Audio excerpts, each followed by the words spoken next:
back, and in our history section, I'm joined by Mrs. Meeta Joshi, who is a prominent historian. And today we are discussing about the life and the contribution of Emperor Humayun. So let's welcome Meeta Joshi ji, and let's find out the contribution of Emperor Humayun.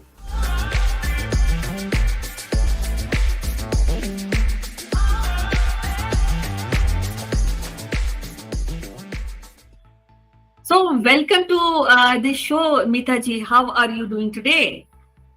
Namaskar, Kanchan. I am fine. How are you? I'm fine. It's always so wonderful to talk to you and listen to the past and the reflections of the history, and the way you tell us, it's really, really wonderful.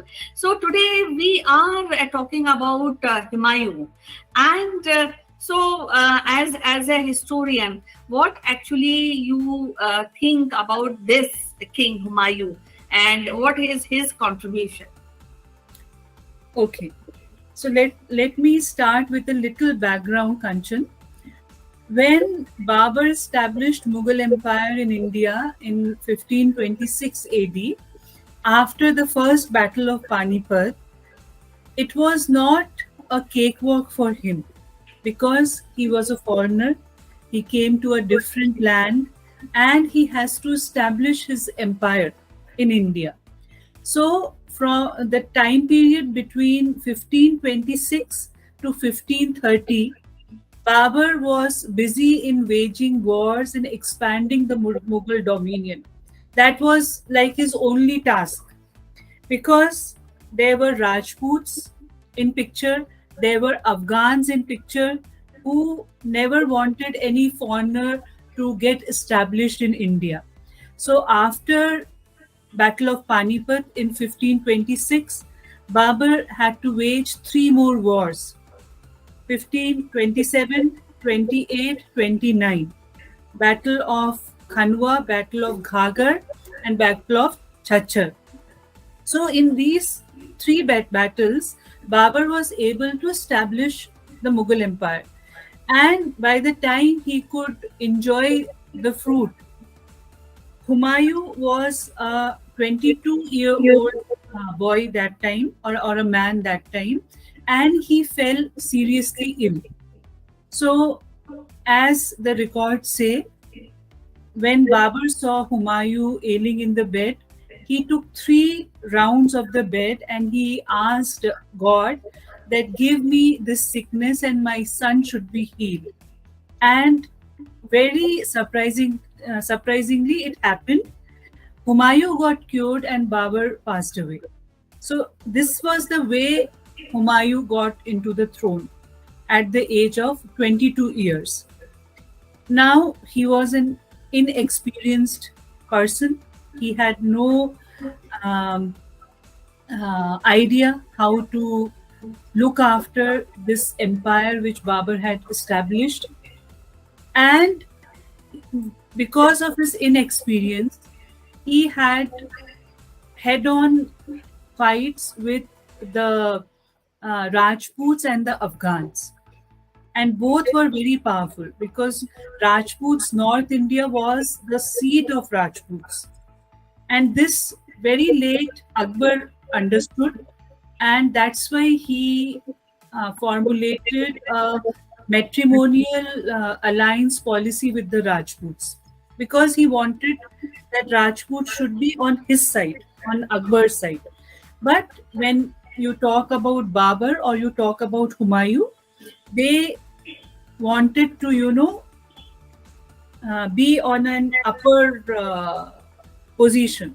So they had only one option: wage a war.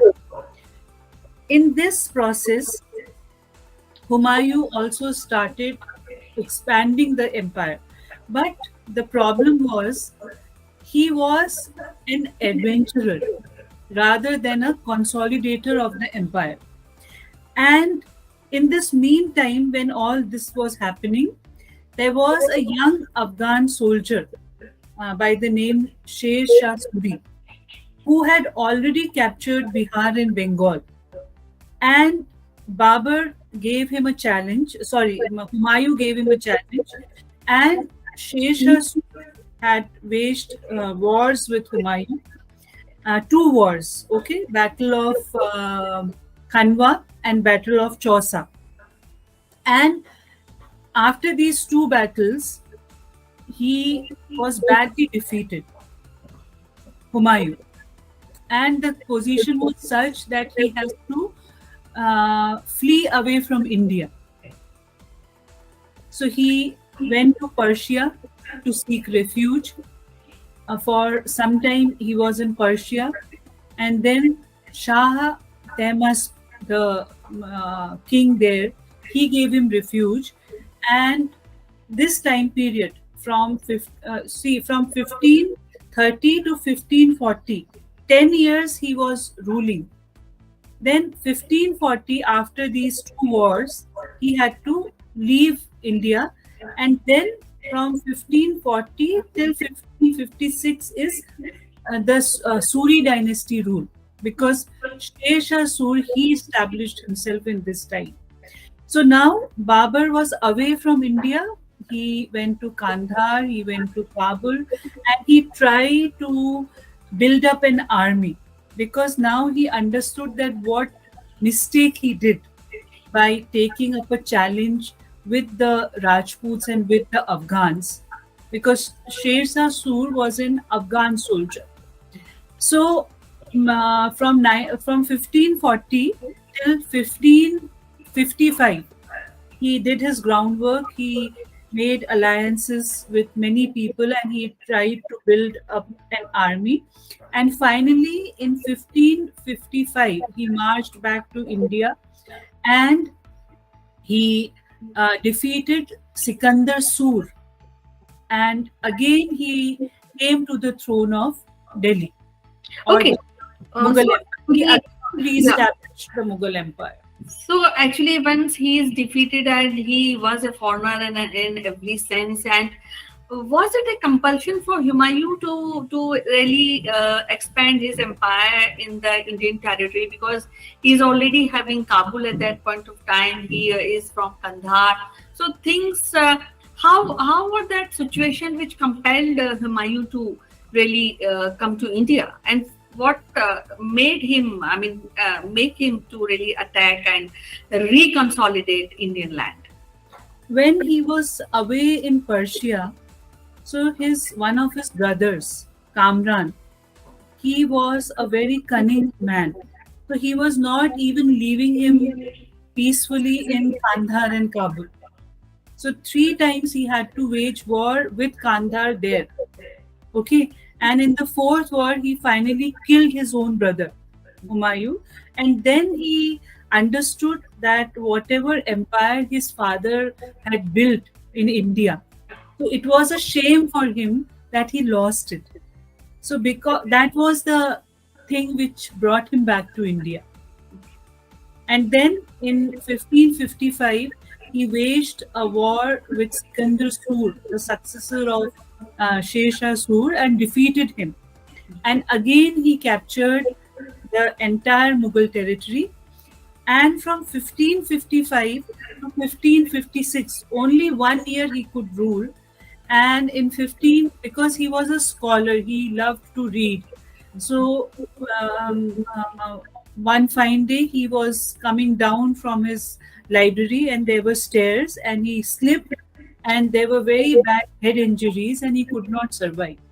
So 1556, Humayun passed away, and after that, Akbar was coronated as the third Mughal Empire.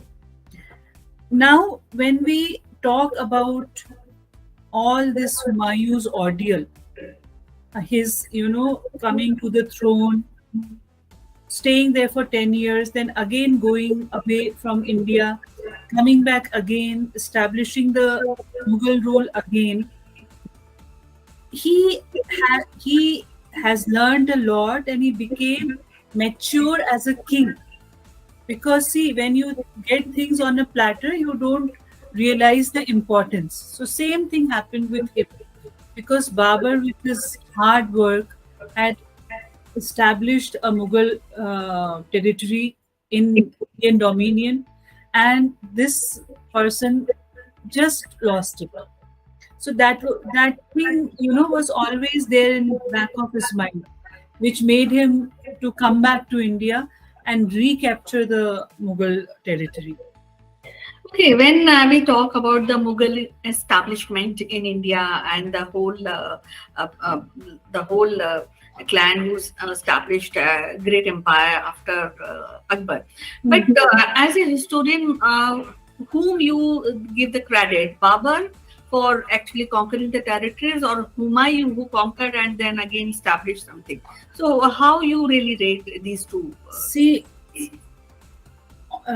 will be always Babur Kanchan, not Humayun, Okay. because Babur gave his, blood to establish this Mughal empire. He never enjoyed the fruit because every time he was on his mission to expand the Mughal dominions and the territories, he never had an opportunity to, sit back and think that, oh, I am the Mughal emperor. Because he was always on foot, like waging four wars altogether from first battle of Panipat till 1530. He was just waging, wars against the Rajputs, against the Afghans, so that the Mughal empire is safeguarded. So Humayun got everything, but he lost.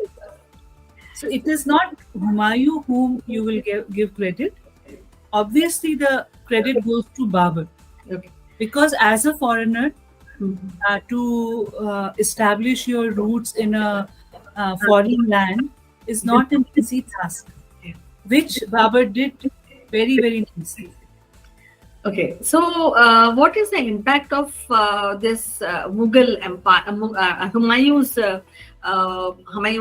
getting this land victory on the socio-economic aspect of that time of Indian kingdoms and Indian people? See, if you see our Indian history, whether it is fortunate or unfortunate, I cannot comment as a history lecturer. But if you look back from 1206 AD, we were slaves. Delhi Sultanate, when Qutbuddin Aibak established the slave dynasty. Before that, also the Ghazni and Ghorid invasions. So, from 1206 AD till 1526 AD, this Delhi Sultanate rule was there, which were again of foreign origin. All the sultans, whether it was slave dynasty, whether it was Khilji dynasty, whether Tughlaqs, whether Lodhis, all were of foreign origin. Then came Babur, who was again a Turk. He was an Ilbari Turk. Okay, so India was under a foreign rule from a very long time. So people had literally, given up. They were like, okay, they are our emperors and we have to live under them. There was no such awakening that, oh, this is our land and we should own it. Only Rajputs had this, feeling. And after Rajputs, Marathas, Shivaji, they had, because Shivaji was one person who was a terror for the Mughal Empire and for the Britishers. They literally were afraid of Shivaji when Shivaji was there in the Maratha region. So Indians were used to, by that time, to be under a foreign rule. So if you see the socio-economic aspect of it, yes, there was a cultural transition, because uh, from the Delhi Sultanate time, it was a theocratic state because Islamic people were ruling. From 1526 also, because Babur and Humayun again had an Islamic origin. So that impact was there, because if you see the architectural buildings or the monuments of that time, they definitely have the Islamic influence. Hmm? For example, you take Humayun's tomb, which is in Delhi. It has all Islamic influence. And before that, also all the literature, all the architecture is influenced by that. Definitely, there is a cultural transition, because when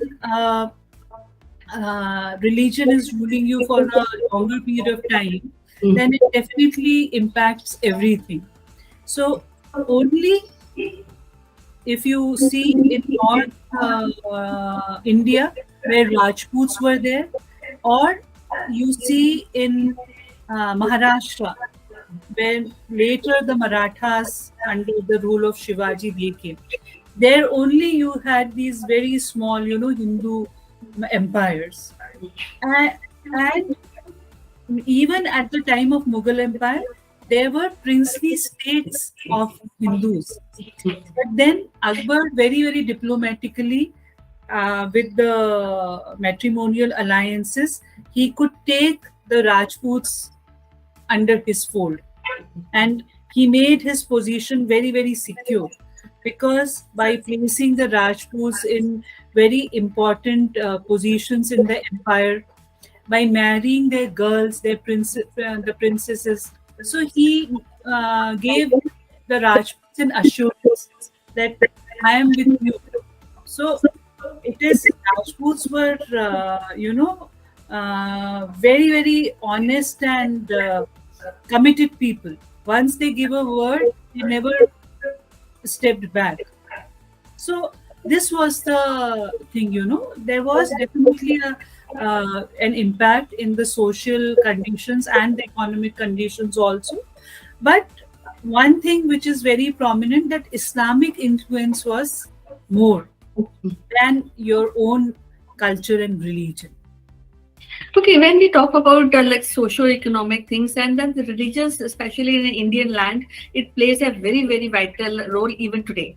So when we talk about Humayun, and I have read somewhere that Humayun has changed his religion from Sunni to Shia. And when he has come to India, what as an emperor or as a head of the state, he was a kind of a benevolent king, because the same thing is we can see in Akbar, or how you really see his profile as a ruler of a foreign land, which is India. The problem with Humayun was that he was inexperienced, number one. Number two, he was more into adventure. So when we talk about his, personality or his influence on Indian land, I will say it was not that much, because he was absent for a very long period of time when the Sood dynasty was ruling. And Shesha Sood came into power in 1540 up till 1555 AD. So it was a long time period, like 15 years. He was away from India. And he was there in Persia, and he was there in Kandahar. So, he missed a long duration. 15 years is a long time. And then he was just a wanderer that time, because he did not know that time that where to go, with whom I should seek help. So he was struggling. So if you see as a personality, he was like, we cannot deny this fact that he was the second Mughal emperor of India after Babur. But if you ask me about the impact of his rule, it was not like very much, because after him, Akbar could really leave a mark, because till now we remember Akbar of from all of the Mughal emperors till Bahadur Shah Zafar. Only when you talk about Mughal Empire, only one name comes in your mind, that is Akbar. Like common people, they know that there was a Badshah who was Akbar. because of his policies, because of the reforms what he got in. But when you talk about Humayun, nothing very remarkable, you see. Yes. In the last, I just want to ask you, as a historian, how you rate Humayun as a second emperor of the India? Because when I visited Humayun tomb and I have read few Mm. things about Humayun, I got an impression that he was a very simple person, very religious person, and very down to the earth Mm. kind of person. Mm. But you see, these qualities are very good for a common person like you and me. But Mm. when there's somebody who's heading a huge empire and with a lot of responsibility, so how you really rate this emperor of Mughal dynasty?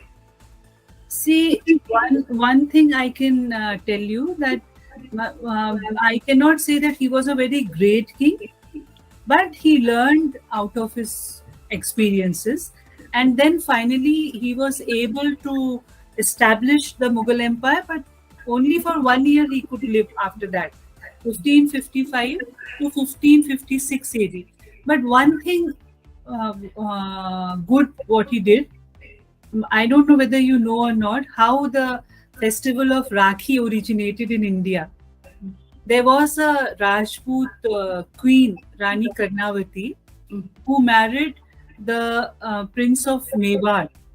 Okay, and his name was Rana Sanga.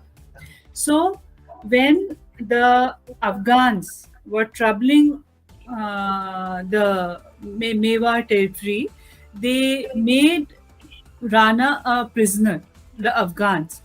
And Rani Karnavati, that time, she approached Humayun for help.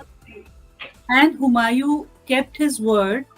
He waged a war with the Afghans and got back Rana, and they were united, Rani Karnavati and her husband. That time, Rani Karnavati, she, tied a thread on Humayun's wrist, saying that you are my brother from now. So that was the thing, how the festival of Rakhi originated in India. So that is one contribution which, only because of Humayun it could happen, that Rani Karnavati, she chose him as his brother, and he really, kept his promise, and he, as a brother, he always protected her and her husband, or her husband's empire. Yes, and actually, you mentioned Rocky. I have an idea that it was there, but somehow she kind of re-established with a foreign entity, Rani Karnavati. That's I heard, because it was already there. Because I've heard Ganesha's stories tying Rocky and all that. So anyhow, but this is a very important incident. When the two entities, one is Hindu and one is Muslim, and they're coming together. And it is such a beautiful bond, which is Yes. between a brother and sister, Yes. and which was secular that Right. time, because this feeling was not there that, oh, she's a Hindu or Right. I am a Muslim, Yes. so why should I help her? Yes. So only because she approached him as an elder brother and she asked for help, so Right. Humayun helped her. Yes, so actually we talked about Humayun, and all things we wanted to know, you have already told. So I'll be meeting again. I think I look forward for the comment from my audience, and if they want to ask anything, we have an expert and they can ask anything about this emperor who established Mughal Empire in India. So Mitaji, it is as usual very lovely to talk to you. We'll meet again and discuss all greatness and all great people of India. And till then, bye bye, and you take. Thanks, Mitaji, for sharing insight of Emperor Humayun and his rule in India. I will be meeting you again on next Saturday with some more interesting fact about emperors and kings. Till then, bye bye. You take care.